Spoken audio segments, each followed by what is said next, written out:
তিনি সূক্ষ্মদর্শী, সব জানতা।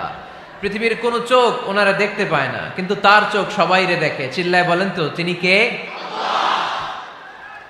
সব তিনি দেখতে পান, সব তিনি শুনতে পান।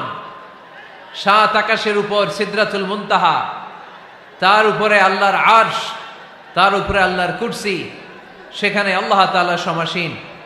এই আরশের উপর থেকে আল্লাহ তাআলা জমিনের অতল গহ্বরে, কোন জঙ্গলে, কোন গুহার ভিতরে কোন পিপিলিকাও যদি হেঁটে যায়, আল্লাহ বলে এত উপর থেকে ওই পিঁপড়ার হেঁটে চলার পায়ের আওয়াজটাও আমি আল্লাহ শুনতে পাই।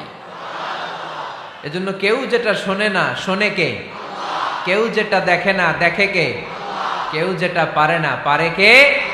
আওয়াজ করে বলেন, আল্লাহ কি আমাদের কাছে না দূরে? আমার বাবা মা আমার যত কাছে, তার চাইতো আমার বেশি কাছের কে? আমার স্ত্রী আমার যত কাছের, তার চাইতো আমার বেশি কাছের কে? আমি আমার যত কাছের, তার চাইতো আমার বেশি কাছের কে? আল্লাহ তাআলা তিনি যে আমাদের কাছে, এটা বোঝানোর জন্য তিনি কোরআনে দুটি শব্দ ব্যবহার করেছেন। আওয়াজ করে বলতে হবে, কটি? দুটি। এক জায়গায় ব্যবহার করেছেন করিব, আরেক জায়গায় ব্যবহার করেছেন আকরাব।